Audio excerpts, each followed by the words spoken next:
শ্রী স্বামী প্রজ্ঞাদাস কাঠিয়া বাবাজি রচিত গীতা চিরন্তন থেকে আজকে আমরা পাঠ করব প্রথম অধ্যায় অর্জুন বিষাদ যোগ। এই প্রথম অধ্যায়কে আমরা কয়েকটি ভাগে ভাগ করে একটু একটু করে তার সম্পূর্ণ ব্যাখ্যা ও বর্ণনা কি সুন্দর রূপে প্রজ্ঞাদাস কাঠিয়া বাবাজি রচনা করেছেন তা আমরা অধ্যায় করব। ওং নমো ভগবতে বাসুদেবায়। যে মানুষের জীবনে জিজ্ঞাসা নেই সেই জীবন এক জায়গায় দাঁড়াইয়া থাকে। জিজ্ঞাসা মানুষকে অগ্রসর করিয়া লইয়া চলে। জিজ্ঞাসা আসে সন্দেহ এবং প্রয়োজন হইতে। আমাদের প্রয়োজন কি? আমাদের প্রয়োজন যথার্থ শান্তি লাভ এবং অক্ষয় আনন্দ প্রাপ্তি। সংশয় যথার্থ শান্তি বা যথার্থ স্থায়ী আনন্দ লাভ সম্ভব কি না, এইখান থেকে জিজ্ঞাসার শুরু। সত্য বলিতে কি, এখান থেকে যথার্থ মানব জীবনের শুরু। তাহার আগে পর্যন্ত শিশু জীবন, যেখানে বোধের যথার্থ উন্মেষ হয় নাই, যাহা খাওয়া পড়া এবং ভোগ লইয়া মত্ত থাকে। কোনো এক দার্শনিক বলিয়াছেন, it is better to be a man dissatisfied than a pig satisfied. It is better to be a Socrates dissatisfied than a fool satisfied. অর্থাৎ অভাববোধ থেকে মুক্তির পথের উপায় আবিষ্কার, শান্তির অভাব থেকেই গীতার আবির্ভাব। তাই গীতার প্রথম অধ্যায়ের নাম বিষাদ যোগ। এক্সিস্টেন্সিয়াল ফিলোসফাররা বলেন, when you are in problem you should know that you are actually existing. মানুষ যখন সমস্যার মধ্যে পড়ে তা থেকেই সেই উত্তরণের পথ খোঁজে। সাংখ্য দর্শনে আছে দুঃখত্রাভিঘাতাৎ জিজ্ঞাসা, অর্থাৎ ত্রিবিধ দুঃখের আঘাত থেকেই মানুষের জিজ্ঞাসা। শ্রী ভগবান অর্জুনকে গীতা বলিয়াছিলেন কুরুক্ষেত্রের প্রান্তরে খ্রিস্টপূর্ব 3140 সনের 9 নভেম্বর শুক্রবার দিন বেলা 10টা নাগাদ।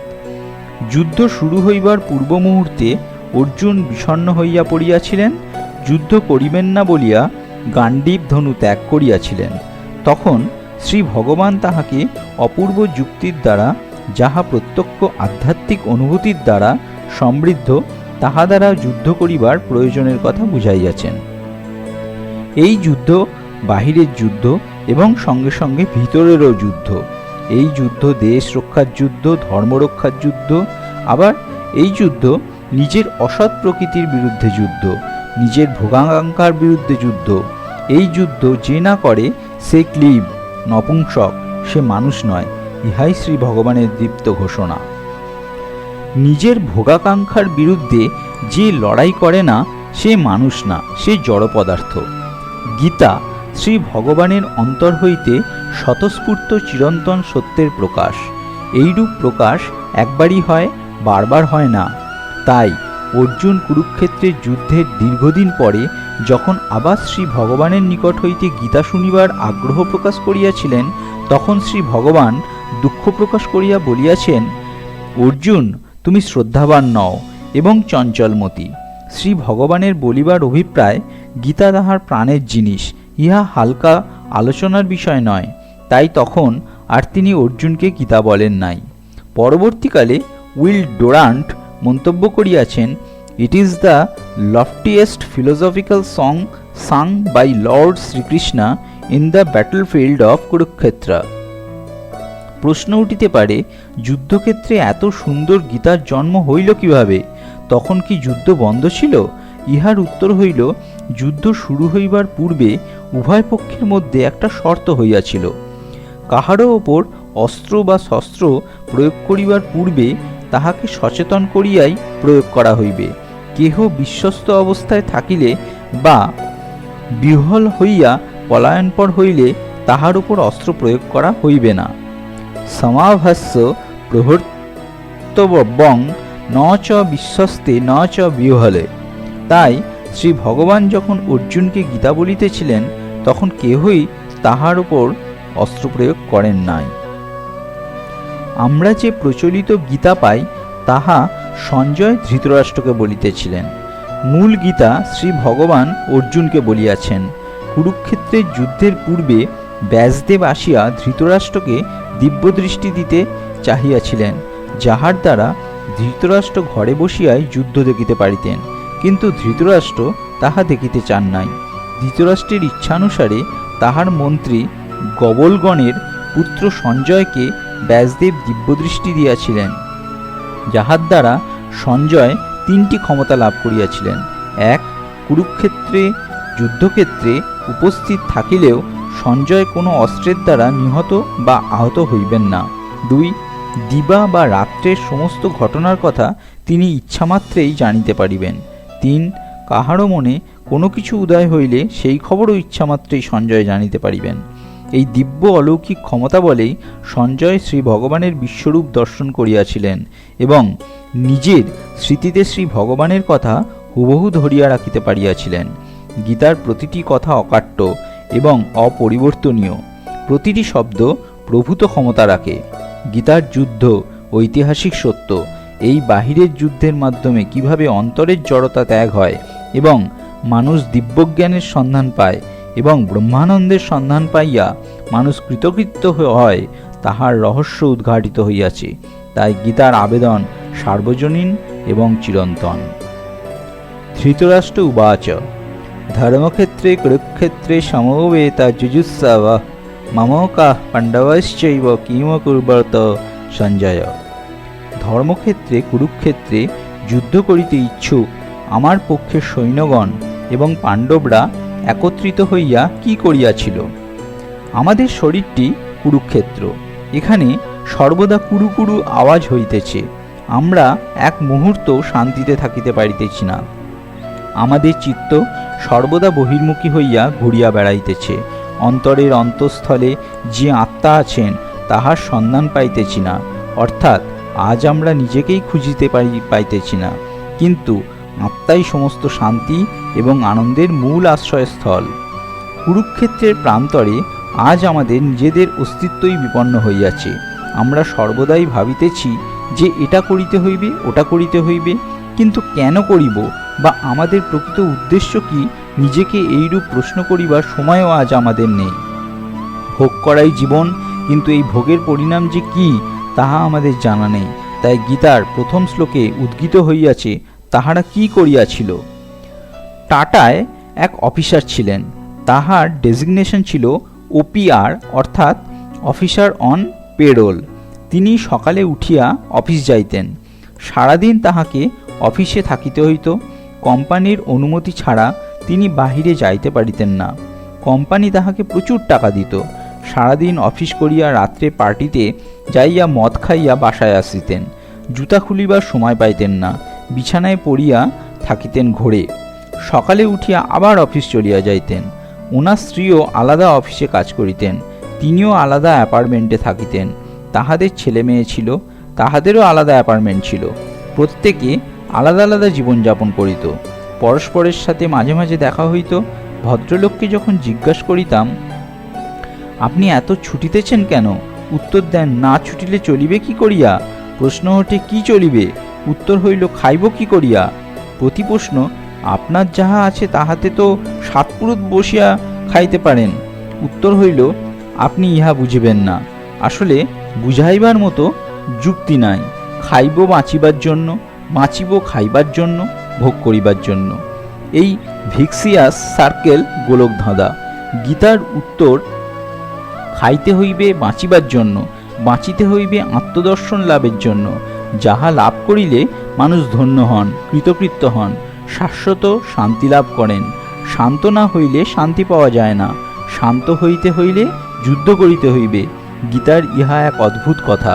অর্জুনও এই প্রশ্ন করিয়াছেন।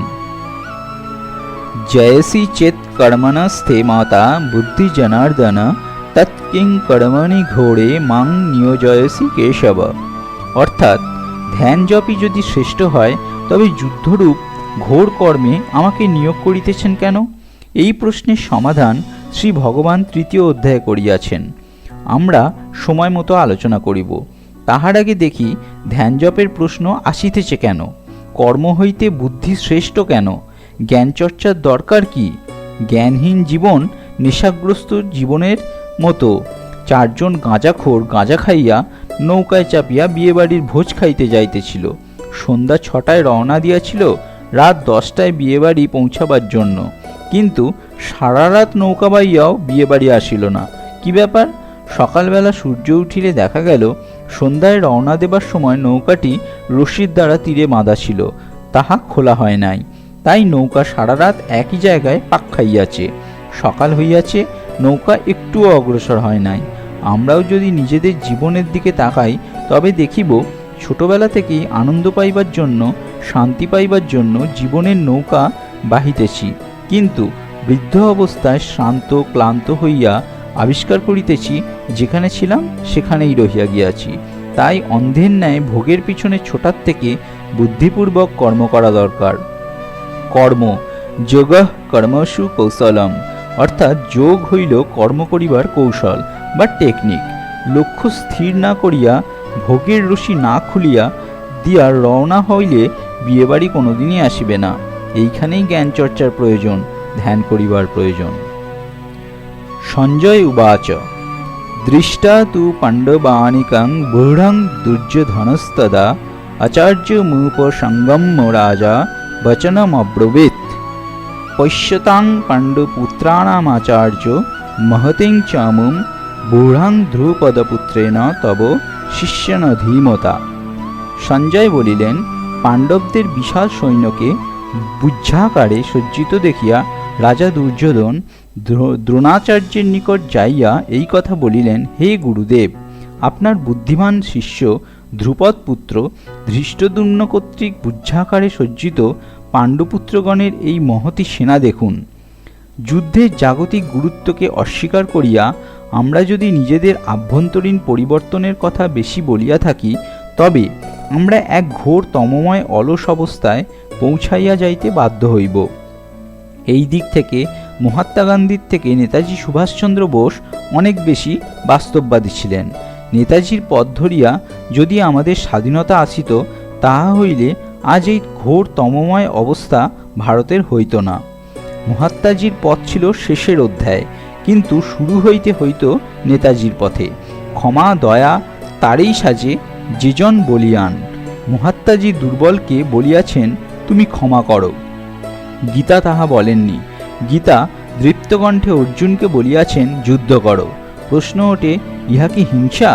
উত্তর হইল, না, হিংসা কর্মে নাই, হিংসা থাকে মনে। নিজের মা বোনের সম্মান বাঁচাইতে দেশের সুস্থিতি, সুসংস্কৃতি, এক কথায় আদর্শ সমাজ ব্যবস্থা গড়িয়া তুলিতে বাহিরের যুদ্ধের দরকার। আবার অন্তরের আত্মদর্শনের অবস্থা লাভ করিতে হইলেও ইন্দ্রিয় এবং মনের বহির্মুখীনতার বিরুদ্ধে লড়াই করা দরকার। এই দিক থেকে যুদ্ধ তাই করিতে হইবেই। এখানে যুদ্ধ করা হিংসা নয়, যুদ্ধ না করাই বরং অন্যায়। শ্রী ভগবান তাই দৃপ্তকণ্ঠে ঘোষণা করিয়াছেন, ন শস্যসি বিনংক্ষসি, অর্থাৎ যদি আমরা কথা না শুনিয়া যুদ্ধ না করো, তবে ধ্বংস হইয়া যাইবে। শ্রী ভগবানের এই আবেদনটিকে অগ্রাহ্য করিয়া আমরা যেন গীতার ব্যাখ্যা না করি। কুরুক্ষেত্রের যুদ্ধ 10 দিন হইবার পর কৌরব পক্ষস্থ প্রধান ভরসা ভীষ্ম পিতামহের পতন হয়। তখন সঞ্জয় যুদ্ধক্ষেত্র হইতে হস্তিনাপুরে দিল্লি ধৃতরাষ্ট্রের কাছে ফিরিয়া আসেন। যুদ্ধ শুরু হইয়াছিল অমাবস্যা তিথিতে। সঞ্জয় হস্তিনাপুর আসেন দশমী তিথিতে সন্ধ্যার সময়। অন্ধ ধৃতরাষ্ট্র পায়ের আওয়াজ শুনিয়া জিজ্ঞাসা করেন, কে? সঞ্জয় বলেন, আমি সঞ্জয়। উদ্গ্রীব ধৃতরাষ্ট্র জিজ্ঞাসা করেন, কি খবর? সঞ্জয় বলেন, মহারাজ, সর্বনাশ হইয়াছে, ভীষ্মের পতন হইয়াছে। ইহা শুনিয়া ধৃতরাষ্ট্র খুব উত্তেজিত হইয়া অজ্ঞান হইয়া যান।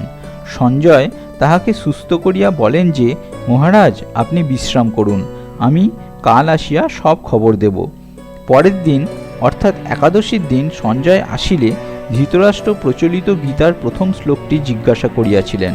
তখন সঞ্জয় বলিলেন, যুদ্ধ শুরুর পূর্ব হইতে দুর্যোধন রথ হইতে নামিয়া দ্রোণাচার্যের নিকট আসিলেন এবং পাণ্ডব সৈন্য দেখাইলেন। দুর্যোধন যুদ্ধ ভালো বুঝিতেন, কূটনীতিও জানিতেন। দুর্যোধন ইহা জানিতেন যে দ্রোণাচার্য অর্জুন সম্পর্কে দুর্বল, তাই দ্রোণাচার্যকে উত্তেজিত করিবার জন্য বলিতে চাহিতেছেন, হে গুরুদেব, দেখুন আপনি তো অর্জুনকে ভালোবাসেন, আর সেই অর্জুনরাই তাহাদের সৈন্যদলকে সাজাইবার ভার দিয়াছেন এমন একজনকে, যাহার জন্মই হইয়াছে আপনাকে বধ করিবার জন্য। প্রকৃত ব্যাপারটিকে জানিতে হইলে আমাদের ইতিহাসের দিকে তাকাইতে হইবে। ধ্রুপদ এবং দ্রোণাচার্য ভরদ্বাজ মুনির শিষ্য ছিলেন। ধ্রুপদ ছিলেন রাজপুত্র আর দ্রোণ ছিলেন ব্রাহ্মণ কুমার গরিব। ধ্রুপদ একদিন দ্রোণকে বলেন, তুমি আমার বন্ধু, আমার সম্পত্তিতে তোমারও সমান অধিকার। ভবিষ্যতে যদি কোনোদিন প্রয়োজন হয়, দ্রোণ যেন নিঃসংকোচে দ্রুপদের কাছে যান। পরে সর্দানের মেয়ে কৃপির সঙ্গে দ্রোণাচার্যের বিবাহ হয় এবং অশ্বত্থামার জন্ম হয়। ওনারা খুব গরিব ছিলেন, অশ্বত্থামাকে দুধ খাওয়াইবার মতো সামর্থ্যও দ্রোণের ছিল না, তাই তিনি দ্রুপদের কাছে যান। কিন্তু দ্রুপদ খুব রূঢ়ভাবে তাকে প্রত্যাখ্যান করেন। ইহাতে দ্রোণ রুষ্ট হন এবং পরে অর্জুনের দ্বারা দ্রুপদের রাজ্য অধিকার করেন এবং তাহাকে বাঁধিয়া আনেন। ইহাতে দ্রুপদের সহিত শত্রুতা বাড়িয়া যায় এবং দ্রোণাচার্যকে নিধন করিবার জন্য দ্রুপদ এক যজ্ঞের আয়োজন করেন। সেই যজ্ঞ হইতে ধৃষ্টদ্যুম্নের আবির্ভাব ঘটে এবং আকাশবাণী হয়, এই পুত্র দ্রোণাচার্যের মৃত্যুর কারণ হইবে। আজ দুর্যোধন দ্রোণাচার্যের মনোযোগ সেই দিকে আকর্ষণ করিতে চাহিতেছেন। কিন্তু আশ্চর্যের বিষয়, এই ধৃষ্টদ্যুম্ন আবার অস্ত্র শিক্ষা করিয়াছেন দ্রোণাচার্যের নিকট হইতে। দ্রোণাচার্য জানিতেন যে এই ছেলের হাতেই তাহার মৃত্যু হইবে, তবুও তাহাকে বিদ্যা দিতে তিনি কার্পণ্য করেন নাই। কারণ ভারত বিশ্বাস করে, যদি তোমার বিদ্যা থাকে তবে সেই বিদ্যা দানেরও দায়িত্বও তোমার। গুরুর কর্তব্য বিদ্যা দান, শিষ্যের কর্তব্য শিষ্যের কাছে। আমাদের মনে রাখিতে হইবে, কুরুক্ষেত্রের যুদ্ধ ধর্মযুদ্ধ। এই যুদ্ধ অনুষ্ঠিত হইয়াছিল ধর্ম কোন পক্ষে তাহা নির্ণয় করিবার জন্য। ধর্ম অর্থে কল্যাণ। কোন পক্ষের জয় হইলে সমাজে মানুষের কল্যাণ হইবে তাহা নির্ণয় করিবার জন্যই যুদ্ধ অনুষ্ঠিত হয়েছিল। আধ্যাত্মিক দিকে তাকাইলে দেখি, এখানে দুর্যোধনকে রাজা বলিয়া সম্বোধন করা হইয়াছে। আমাদের মানসিক প্রক্রিয়া সম্পন্ন হয় যে সমস্ত জিনিসের দ্বারা, তাহার মধ্যে একটা হইল বিবেক। বিবেক ভেদ করিতে পারে, অর্থাৎ কোনটি ভালো এবং কোনটি মন্দ তাহা নির্ণয় করিতে পারে। দৈবী প্রকৃতির মানুষের এই বিবেক জাগ্রত থাকে, আসুরি প্রকৃতির মানুষের বিবেক অন্ধ হয়। তাই তাহাদের কোনো বন্ধন থাকে না, সংযম থাকে না। ধৃতরাষ্ট্র হইলেন বিবেকের প্রতীক। ধৃতরাষ্ট্র হইলেন অন্ধ। বিবেক অন্ধ হইলে মন হয় রাজা, মন রাজা হইলে, বিবেক অন্ধ হইলে সংযম নষ্ট হইয়া যায়, তখন ধ্বংস নামিয়া আসে। বিজ্ঞান যদি সংযম হারায়, তবে সভ্যতার ধ্বংস অপরিহার্য। সভ্যতা সুস্থিত এবং আগাইয়া নিয়া যাইতে হইলে তাই অসংযমের বিরুদ্ধে লড়াইয়ের প্রয়োজন। এইখানেই গীতার যুদ্ধের প্রয়োজনীয়তা। গীতার যুদ্ধের আবেদন তাই সর্বকালীন। আজকের পাঠ এই পর্যন্তই। এর পরের দিন প্রথম অধ্যায়ের পরবর্তী অংশ। ওম নমো ভগবতে বাসুদেবায়।